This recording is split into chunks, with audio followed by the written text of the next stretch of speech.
Hey friend, in this video I am teaching you how to come up with color palettes and paint basic but whimsical rainbows. These are very simple but very cute and fun rainbows, and it's mostly going to be about the color combos that we use. So I'm going to show you my process of how I develop a full aesthetic and color combination for a rainbow collection of rainbows. I did something very similar to this painting for a job that I had, a licensing job that I had with Toki mats, where I designed a surface pattern for an organic baby mat cover. So I'm going to show you how I developed that whole collection of rainbows, tied in similar color palettes and the whole aesthetic and vibe. I'm going to show you how I did it in this tutorial. Okay, so for this tutorial, we're going to be using just my size 6 round brush. You can also use a flat brush or a wash brush. I just would use a very thinner size if you have it, a smaller size if you have it. But you can use the side or the belly of a pointed round brush, just the same for these wide rainbow strokes. So we're not going to be painting your typical rainbow. We're going to be doing, I did a pattern for Toki mats for an organic baby mat company that had the inspiration for the color palette was like a desert, muted desert colors. So we've got like a blue-gray for our cactus and our succulents, and then this dusty yellow ochre color. And then I wanted to anchor it with a little bit of a darker blue. So when I'm choosing colors for these more abstract, cute surface pattern designs that I'm doing, I'm starting with photos that inspire me just based on the color palette. So literally an image of a desert sunset or a flower on top of the desert sand or whatever. So it doesn't have to be just Roy G. Biv for your rainbows. And we're gonna make this as simple as possible. So I'm gonna start with mixing up the colors that I'm using in this palette. If you think of an agave plant, I'm going for that dusty turquoise. So I've got Scarlet Lake and turquoise, phthalo turquoise, which you might be scratching your head like, why Scarlet Lake with turquoise? Because turquoise has an element to green to it, so mixed with red, which is its contrasting color, it's going to make like this grayish purple color. And then I'm going to add some burnt umber to it to make it a bit more sandy or desert vibe. Just freaking hair in my palette. Get out of there.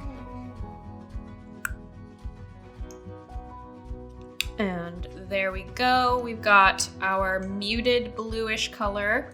Now I want a muted pink, soft, dusty rose, desert rose color. So I'm gonna grab Opera Rose, bring it over here into another mixing well, and I'm going to add yellow ochre to it to make it like blush with yellow, but a brown yellow. So it's a dusty rose. And also maybe some burnt umber. So I've got a bluish gray, turquoise. I've got a dusty rose. I'm gonna use yellow ochre by itself for some of the rainbows. And then my other color that I'm gonna use as like an anchoring, contrasting color is going to be Prussian blue mixed with a little black and maybe a little brown. So for a surface pattern, we're not going to use the same rainbow for an entire row on a sheet of fabric or whatever it is we're painting on. It will depend per job. But for these rainbows, I'm going to have a few different options, and then I can turn them into a pattern using Adobe programs.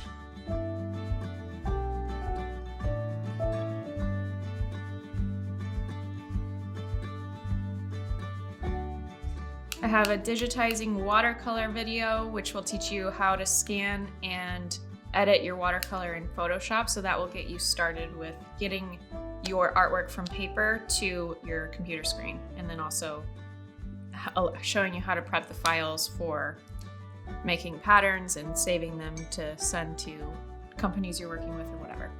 So I'm gonna start with my first rainbow. We're just gonna start with getting some paint on paper.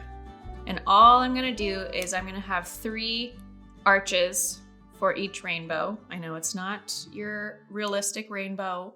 We don't have all the colors, we're just doing 3. And we're gonna make it a little more cutesy looking, because if we're painting, like for example, if I was painting this for Toki mats, like I did a couple years ago, this is for kids, so to make it a little bit more like cutesy, whimsical look, I'm gonna make the arches really high. So to get the rainbow stroke, we're gonna have a slanted hold on the brush so that we can use the belly and not the tip of the brush. I'm just going to bring it around.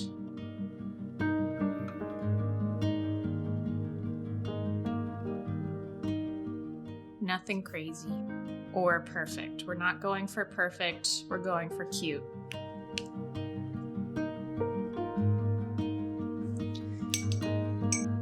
So this is a blue-gray. Our contrasting color for blue is orange.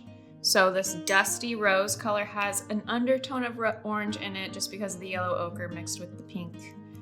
Makes it like a really muted, soft rose or undertone orange color. So this isn't going to be a direct contrast, but it'll be a nice, subtle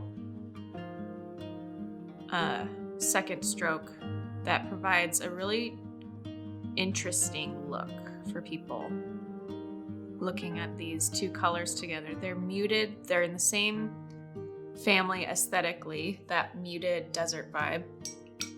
So we're not putting like a bright pink next to this soft blue-gray, which would kind of feel a little bit off unless we did it more intentionally. And then my third and final rainbow stroke is going to be this dark blue that is basically there to anchor the other 2. Now I want something that has more turquoise in it and some yellow ochre by itself. I'm going to start with the dark Prussian blue first.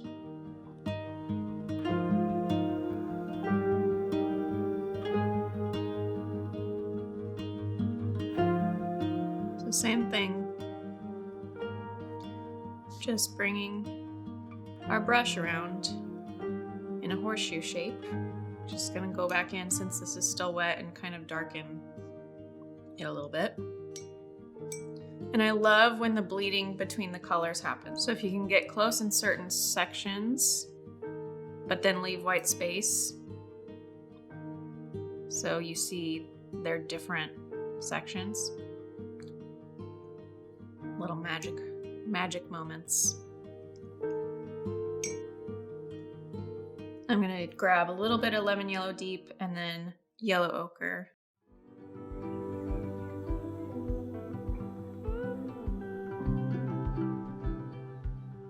See those bleeds? Magical. So we've got 2 cool colors here and 1 warm color here. So let's do the reverse. 2 warm colors, 1 cool color. For another color combo, maybe we do the dusty rose, use the side of the brush.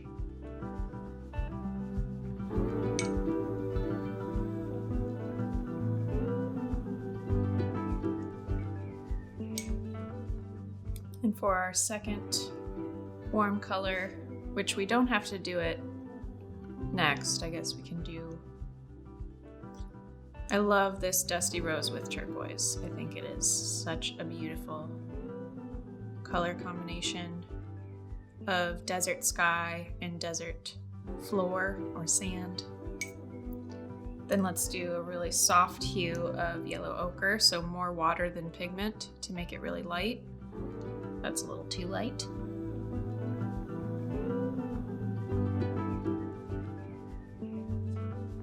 So we've got really soft, we've got really dark, we've got really muted. So let's mix them up a little bit more to bring it all together.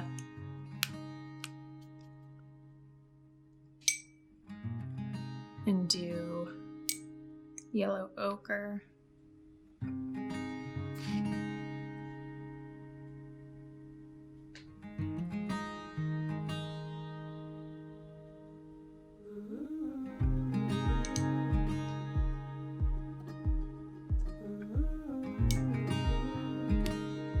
turquoise-ish.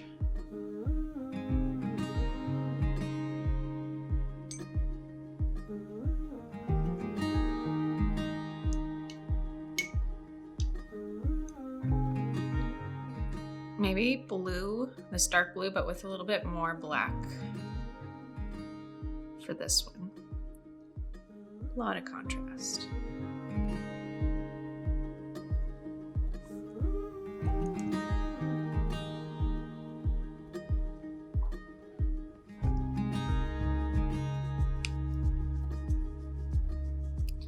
This turquoise, I'm gonna add a little bit of yellow to it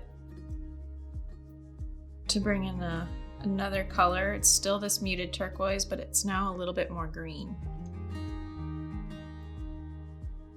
Like our cactus, our desert cactus succulent vibe, because not all the plants in our landscape, in our desert landscape, are going to be the same shade of muted turquoise or green, even if they are the same exact plant. They're all gonna have slight differences.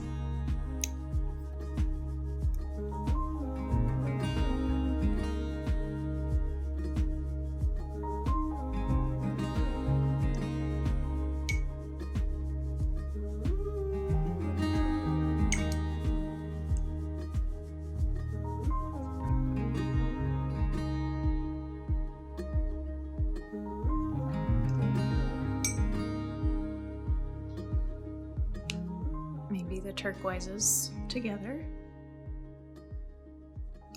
An all cool color one.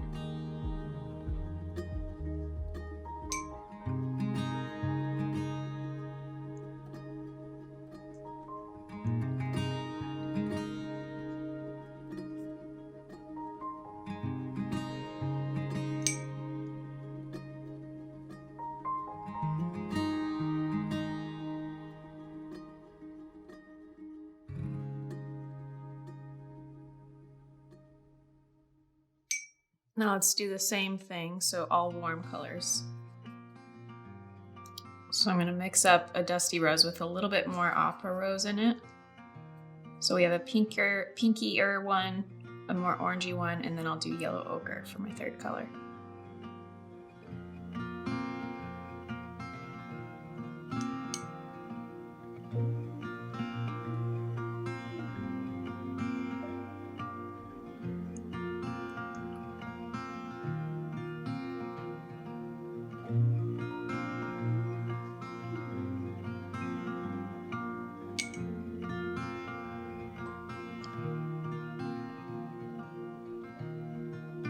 That's pretty.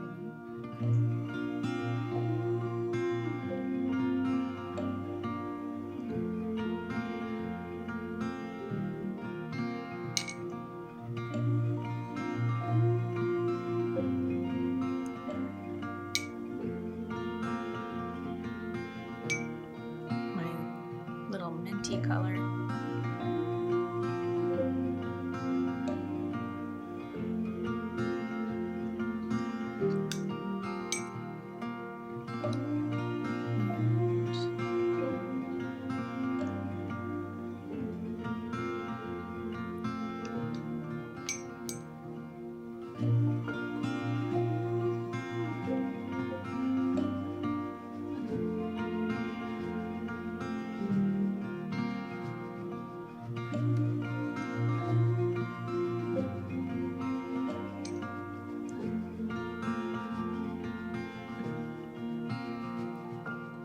I want a little more black in that because that blue is too rich.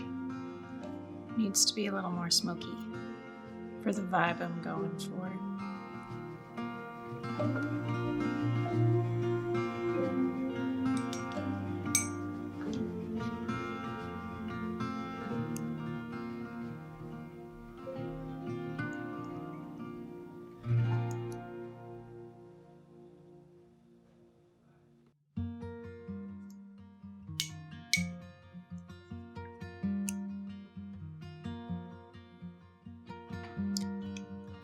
There you go.